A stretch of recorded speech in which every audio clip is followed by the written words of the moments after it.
शंकर के मंदिर में प्रतिदिन जाने वाले को और एक और चीज अपने स्मरण में रहे, अगर शिव के मंदिर नहीं जा सकते तो अपने घर में जो शिवलिंग है उस पर जल चढ़ाओ।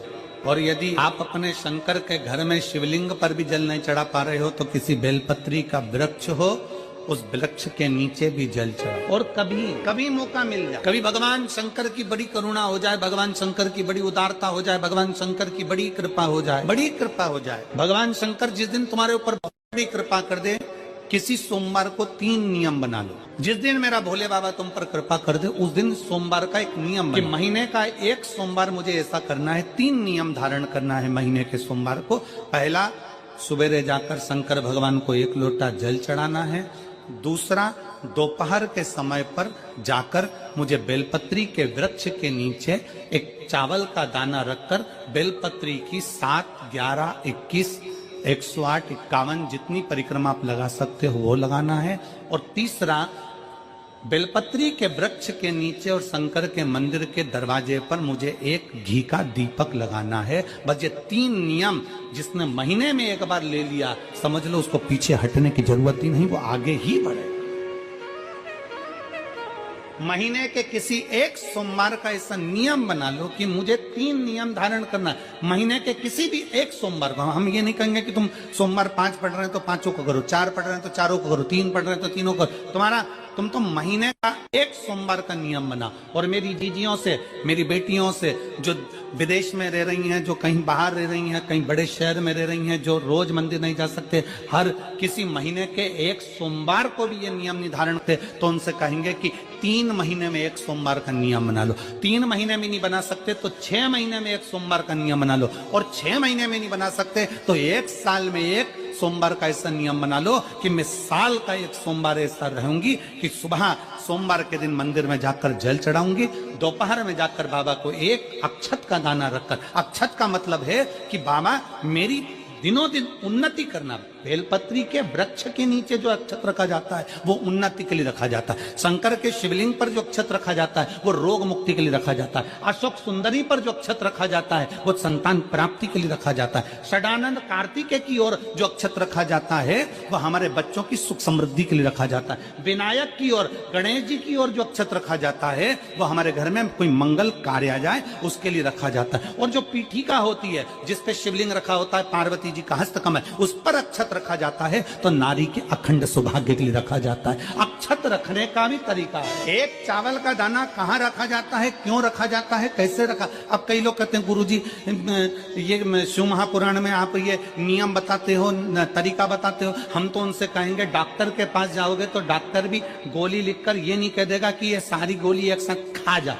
डॉक्टर भी कहेगा ये गोली सुबह खाना है, ये गोली शाम को खाना है, ये गोली दोपहर में खाना, ये गोली भूखे रहकर खाना। बोलो सही है कि गलत है। ये रात्रि को खाना खाने के बाद खा लेना, ये खाना खाने के पहले, ये नाश्ते के पहले। और सुनो, ये दवाई, ये वाली पीछे वाली जो दवाई लो ना इसको दूध से लेना, ये वाली जो दवाई लो ना इसको पानी से लेना। और सुनो, ये डब्बी है इसको पानी में मिलाकर फिर पीना। दवाई लेने का भी तरीका है, उसी तरह शिव महापुराण में एक एक अक्षत का भी तरीका है और एक एक बेलपत्री का भी। कई लोग कहते हैं गुरुजी आप ये तरीका बताते हो शिव पुराण के माध्यम से, कई लोगों के मन में संशय जागता है तो अगर हम एक साथ चावल चढ़ा दे तो उसका क्या तरीका है। तो हमारा निवेदन है डॉक्टर जो दवाई ले एक ही बार में निपटा जाए, एक ही बार में खा ले। दवाई एक बार में पूरी खा गए असर नहीं करेगी, इसमें डॉक्टर का कोई दोष नहीं है। उसने तो बताया था ऐसे लेना, ऐसे लेना। और तुमने मैं डॉक्टर साहब ने पूछा दवाई पूरी ली, शाम की दवाई भूल गई थी, सवेरे की दवाई भूल गई थी, ये दवाई भूल गई थी। डॉक्टर कहेगा हमने तो नियम बताया तब तुमने नहीं खाई तो असर कहां से करेगी। तुम असर कब करती है जब हम पूजन के तरीके को जान जाए, जब हम अर्चना के तरीके को जाए। आप साल भर का एक सोमवार निकाल लो, 6 महीने का एक सोमवार निकाल लो, 3 महीने का एक सोमवार निकाल लो, महीने का एक सोमवार निकाल लो। अपने से दिल में बन जाए तो एक सोमवार ऐसा निकालो जिसके 3 नियम धारण हो। पहला, उसी सोमवार जिसको कर रहे हो उस दिन सुबह जल चढ़ाना। दूसरे, दोपहर के समय पर जाकर बेलपत्री के वृक्ष के नीचे एक चावल का दाना रखना। और परिक्रमा बेलपत्र की जितनी तुमसे बन जाए, जितनी तुम्हारे शरीर की कैपेसिटी हो, जितना तुम्हारा शरीर चलते बन जाए। हम तो ये भी नहीं कहते कि तुम भूखे रहकर भगवान का भजन करो, हम कभी नहीं कहते। हम तो यहां तक कहते हैं, हमारे पुष्टि मार्ग में यहां तक कहा गया कि वल्लभ कुल की एकादशी करो, भले बकरी जैसे चरो पर एकादशी करो। हम तो यहां तक कहते हैं कि बहुत समय से कल मेरी एकादशी है, एकादशी है, एकादशी है, एकादशी है, पूरे घर को हिलाकर रख दिया, एकादशी है, एकादशी, एकादशी है। बहू टेंशन में, बेटा डिप्रेशन में, पति पपीता ला ला के, सेव फल ला ला के, मूंगफली का दाना ला ला के, काजू कतली ला ला के, सेव फल ला ला के, और सारा सामान साबूदाना और खिचड़ी और ना चिप्स ना जाने क्या क्या ला ला के, बेचारा पति एकादशी आती है वो नौमी से चिंता में पड़ जाता। हम तो ये भी नहीं कहते कि तुम व्रत बहुत भारी करो, तुम व्रत उपास भी बहुत बहुत टेंशन वाला करो, ना ना ना।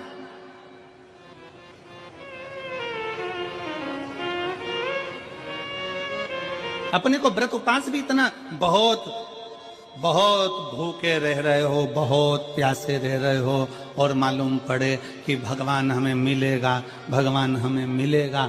भगवान कहता है कि देख भाई, मैं भी भूखा नहीं रहता, तू भी भूखा मत रहे, मैं भी चकाचक रहता हूँ, तू भी चकाचक रहे, मैं भी अपने। और भगवान शंकर तो ये भी कहते हैं कि अपना परिवार भी मत छोड़ो। मेरे पास में पार्वती भी, एक ही देवता है जो विद फैमिली मंदिर में, शंकर जी हैं तो पार्वती जी है, तो गणेश जी हैं, तो कार्तिकेय जी हैं, तो नंदी है, सब मंदिर के अंदर चाहिए। शंकर भगवान अपने पूरे परिवार के साथ। शंकर जी तो ये कहते हैं अकेले तुम क्यों रहते हो।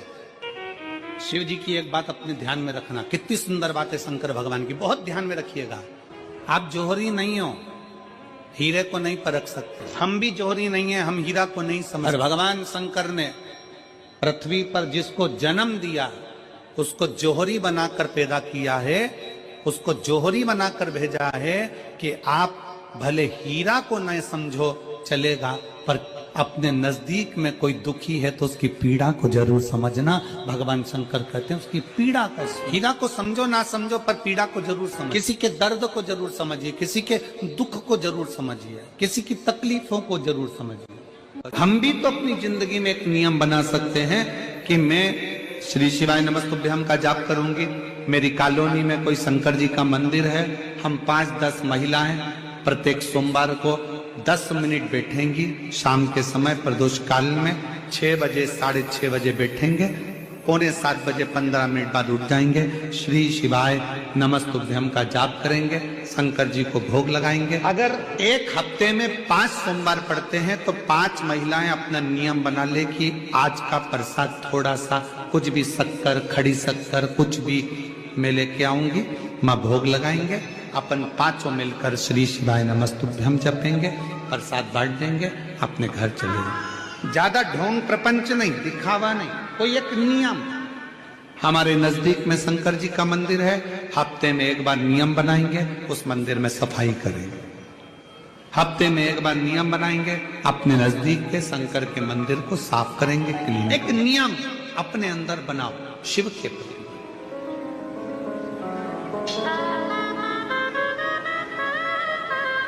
अपने भीतर जब हम नियम बना लेते हैं कि श्री शिवाय नमस्तुभ्यम जपना है, शिव को एक लोटा जल चढ़ाना है, शंकर की आराधना करना है, तो शिव हमारे लिए भी कोई ना कोई नियम जरूर बनाते हैं और हमारा कल्याण जरूर करते हैं। एक नियम बना, इस कथा को सुना, तुम्हारे पति को फल प्राप्त हो। कलिकाल में संसार में जो शिव महापुराण की कथा को सुनता है, श्रवण करता है, करवाता है, बाँचता है, सुनता है, वो जितने जीव इस कथा को श्रवण करने आते हैं, केवल उनका ही नहीं, उनकी 71 पीढ़ी का कल्याण शिव पुराण की कथा कर। रोज पशुपतिनाथ का व्रत करते हो आप, 16 सोमवार का व्रत करते हो आप, संकट सोमवार का व्रत करते हो आप, शिवरात्रि का व्रत करते हो, सोमवार की अष्टमी का व्रत करते हो। उन व्रतों में सारे व्रत करो, मना नहीं है, पर उस व्रत में अपना पूर्ण समर्पण परमात्मा के प्रति रखो।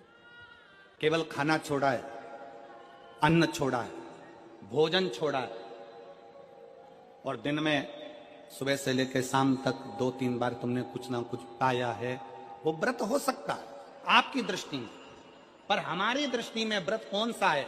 शिव महापुराण की कथा कहती है कि सुबेरे आपका व्रत चालू हुआ, दूसरे दिन ब्रह्म मुहूर्त तक जो आपका व्रत आपने रखा है, भगवान का जो व्रत कर रहे हो, उस व्रत में एक बात अपने अंदर उतार कर रखो कि इस दिन मैं अपने मोबाइल का त्याग करती हूं। पूरे दिन मैं मैसेज नहीं पढ़ूंगी, मैं देखूंगी नहीं, मैं अपशब्द नहीं कहूंगी, मैं जानूंगी। दूसरा, आज के दिन मेरा व्रत है।